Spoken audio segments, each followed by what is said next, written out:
Hello, നമ്മുടെ അമ്പലപ്പുഴ അമ്പലത്തിൽ ഇപ്പോൾ പള്ളിപ്പാന നടക്കുവാണല്ലോ. അവിടെയാണ് കേട്ടോ ഇപ്പം ഞങ്ങളുള്ളത്. 12 വർഷം കൂടുമ്പോൾ നടത്തപ്പെടുന്ന ഒരു മഹത്തായ ചടങ്ങാണ് കേട്ടോ പള്ളിപ്പാന. അതായത് ഭഗവാൻ ഉണ്ടാകുന്ന ദോഷങ്ങളൊക്കെ ഓതി അകറ്റുന്ന ഒരു ചടങ്ങാണ് കേട്ടോ പള്ളിപ്പാന. അപ്പോൾ ഈ ചടങ്ങുകളുടെയൊക്കെ മുഖ്യ കാർമ്മികത്വം വഹിക്കുന്നത് വേലന്മാരാണ്. പാനപ്പാട്ട് പാടി ഒഴിഞ്ഞാണ് ഭഗവാന്റെ ദോഷങ്ങൾ അകറ്റുന്നത്. ഓത്തും മുറോത്തുമാണ് ഇതിൻ്റെ മുഖ്യമായ ചടങ്ങുകൾ. അപ്പം നമുക്കും കുട്ടികൾക്കൊക്കെ ഉണ്ടാകുന്ന നാവിൻ ദോഷം, നാവേറ്, കണ്ണേറ് എന്നൊക്കെ പറയാറില്ലേ, ഇതൊക്കെ നമുക്ക് ഇവിടെ വന്നു കഴിഞ്ഞാൽ ഇവരെ കൊണ്ട് ഓതി മാറ്റിക്കാൻ കഴിയും. അപ്പോൾ ഞങ്ങൾ ചെന്ന സമയത്ത് അത്യാവശ്യം നല്ല തിരക്കുണ്ടായിരുന്നു. സന്ധ്യയ്ക്കായിരുന്നു ഞങ്ങൾ പോയിട്ടുണ്ടായിരുന്നത്.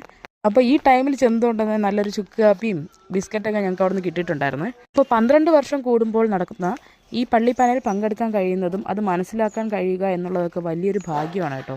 അപ്പോൾ ഈ പള്ളിപ്പാന ആദ്യമായി നടത്തിയത് സാക്ഷാൽ ശ്രീ പരമശിവനാണ് എന്നൊരു കഥയുണ്ട് കേട്ടോ. അപ്പോൾ ഈ അമ്പലക്കുളത്തിന് അടുത്തായിട്ട് ഒരു പ്രത്യേക യജ്ഞവേദി ഒരുക്കി അവിടെയാണ് കേട്ടോ പള്ളിപ്പാന നടത്താറുള്ളത്. അമ്പലക്കുളത്തിന് അടുത്തായിട്ട് തന്നെ ചെറിയ കുടിലുകൾ ഉണ്ടാക്കി അവിടെയാണ് കേട്ടോ കർമ്മികളായ വേലന്മാർ താമസിക്കുന്നത്.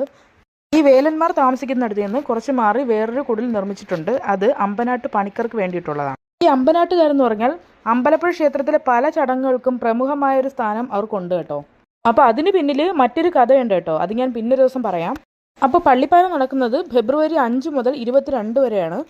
ഇത് കാണാനും ഇതിനെപ്പറ്റി അറിയാനും ഒക്കെ ലോകത്തിൻ്റെ നാനാഭാഗത്തു നിന്നും ഒരുപാട് പേർ ഇങ്ങനെ വന്നുകൊണ്ടിരിക്കുകയാണ് കേട്ടോ. അപ്പോൾ ഇവിടെ വന്ന് ഇത് അനുഭവിച്ചറിയുക എന്നുള്ളത് ഒരു ഭാഗ്യമാണ് കേട്ടോ.